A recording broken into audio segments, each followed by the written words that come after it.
खबरदार इंतजामिया, तानाशाही नहीं चलेगी, तानाशाही नहीं चलेगी, तानाशाही नहीं चलेगी। अवामे एहताज जिंदाबाद, अवामे एहताज जिंदाबाद, ज़मीनी तहफ़्फ़ुज़, यकीनी बनाओ, ज़मीनी तहफ़्फ़ुज़, यकीनी बनाओ, ज़मीनी तहफ़्फ़ुज़। 8 पीढ़ियों से 7 पीढ़ियों से 9 पीढ़ियों से जिस जमीन पर रहा जाता था, यहाँ तो शोक बन रहा है, तो 100 साल के बाद 10 पीढ़ियां गुजर गई, लेकिन आज कहते हैं आप इसके मालिक नहीं, आप निकल जाओ। लोग मायूस है, लोग खुदकुशी पर आए हैं, लोगों का जो है जहन इतना मुंतशिर हो चुका है कि हमारा कोई वाली वारिस नहीं है। शायद हमें लगता है कि अगर कोई मर जाएगा कल हमारे दफन करने के लिए जमीन भी कब्रिस्तान में नहीं बनेगी, हम किस में दफन किए जाए। क्योंकि लोग इस हालात में जब बड़े मायूस है और लोगों का जहन मुंतशिर हो चुका है, क्योंकि गवर्नमेंट माँ होती है, जब लोगों को कोई परेशानी हो तो लोग उनका मुश्किल को हल करें। हमने आज तक जितनी गवर्नमेंटें आई और हिंदुस्तान के अंदर जितनी गवर्नमेंटें आई सेकुलर आई, और उन्हें हमेशा भी जब भी किसी को कोई मुसीबत परेशान आई उसका सहारा बने। लेकिन पहली दफ़ा ये हुकूमत देखी, ये इंतजामिया देखी कि जो लोगों को आज बेघर कर रही है, और बेघर इतना कर रही है कि लोगों को आज कोई पता नहीं है कि शाम को हम घर में सोए हैं, सुबह हमारा मकान कौन मशीन बनाएगा, उसको जो है तोड़ेगा और हम कैसे बार बेघर हो जाएंगे। इसलिए आज जो 10-10 बच्चे मौसम बचे, और एक ऐसे मौसम में कि सर्दी इस वक्त इतनी बर्फबारी हो रही है, बर्फबारी की बड़ी जो है पेशन गोई दी गई है, तो लेकिन इस वक्त भी जो है इंतजामिया ने इस पर कोई टस से मस नहीं हो रही है। मुझे नहीं लगता है कि हुकूमत बनाई जाती है इसलिए कि लोगों को आराम दिया जाए, लेकिन हुकूमत इस तरह से जो है लोगों पर गामजन हो चुकी है कि लोगों को मुसीबत में बढ़ा रही है, परेशानियों में बढ़ा रही है, जहनों को मुंतशिर कर रही है। और ऐसा मुझे लगता है कि चंद जो है लोग इस सोच में पड़ चुके हैं। हमारे बुजुर्ग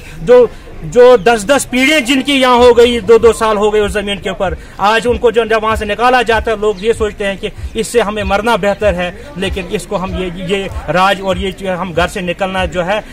निकलना नहीं चाहते हैं, बल्कि हम इससे मरना हमें बेहतर है, क्योंकि हमने जिस तहफ़्फ़ुज़ के लिए जो यकीन हमें हुकूमत से है, उससे हम जो है परेशान हो चुके हैं। पूरी रियासत जम्मू कश्मीर में ये एक अलमिया है, जिस अलमिया के दौरान हमने देखा था जमहूरियत में 47 से लेके आज तक हिंदुस्तान में पॉपुलर सरकारें जो होती थी वो लोगों को ज़मीनों पे बसाने का काम करती थी। लेकिन ये बड़ा अनफॉर्चुनेट है कि पहली बार तो सरकार एक ऐसी आई है जो लोगों को अपने शेल्टर से हटाने का काम कर रही है। और मैं आपको बताऊं,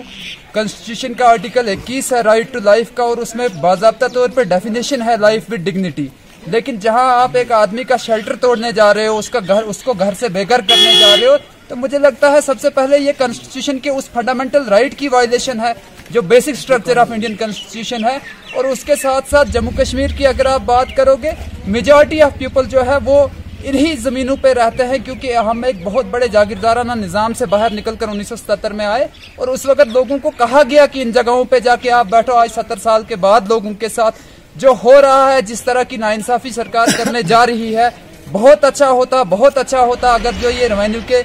कमिश्नर सेक्रेटरी साहब ने जो ऑर्डर निकाला, जो हुक्मनामा जारी किया, उससे पहले वो अपने तहसीलदारों को एक टारगेट दे के जाते कि आप जमीन पे जाके देखो कि कितनी स्टेट लैंड कमर्शियल है और कितनी स्टेट लैंड एग्रीकल्चर लैंड है और कितनी स्टेट लैंड ऐसी स्टेट लैंड है जो लोगों का शेल्टर है और लोगों के लिए कंपल्जन है लाइफ बसर करने के लिए। अगर कहीं कमर्शियल स्टेट लैंड किसी ने 100 कनाल 200 कनाल हड़पी होगी तो वो जम्मू में हड़पी होगी। गोल तो मैं जिस जगह पे हम खड़े हैं आज यहाँ पे, ये तो कोई कमर्शियल एरिया ही नहीं है। यहाँ पर कोई आदमी अगर स्टेट लैंड को लेके चलता है तो वो उसका एग्रीकल्चरल यूज अगर करता है तो वो जीडीपी में कंट्रीब्यूट करता है मुल्क के। ये बड़ा अनफॉर्चुनेट डिसीजन है। मुझे लगता है गवर्नमेंट ऑफ इंडिया की भी जो पॉलिसी है कि एग्रीकल्चर को बूस्ट करना है, उस पॉलिसी के खिलाफ भी कहीं न कहीं जम्मू कश्मीर की जो एडमिनिस्ट्रेशन है वो जा रही है। और इस डिसीजन को दोबारा एडमिनिस्ट्रेशन को देखना चाहिए इस डिसीजन को, और मैं ये कहूंगा कि फिलफौर इस फैसले को वापस लेना चाहिए, वरना जम्मू कश्मीर में एक ऐसे हालात खड़े होंगे जहां पर लाखों की तादाद में लोग बेघर हो जाएंगे और उसके जिम्मेवार वो ऑफिसरान होंगे जो ऊपर से सेक्रेटरीट में बैठ के जो है हुक्मनामे जारी करते हैं और जमीनी हालात से वाकिफ नहीं। से मैं जो इन्होंने मेरे साथियों ने कहा, it is very unfortunate decision कि हुकूमत पहले ये कहती थी कि गरीब लोगों को घर चाहिए, लेकिन उन घरों से भी इन गरीब लोगों को आज निकाल रहे हैं। It is very unfortunate decision for the administrative wings. इस जो उन्होंने डिसीजन लिया है इसको वापस लेना चाहिए,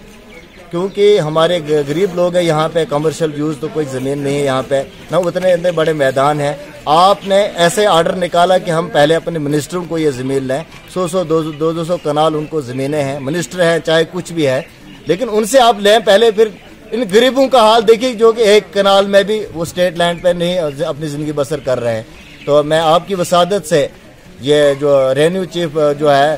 चीफ कौन होता है वो, कमिश्नर साहब है जो उसने लेटर ये निकाला है, इसको वापस करना चाहिए।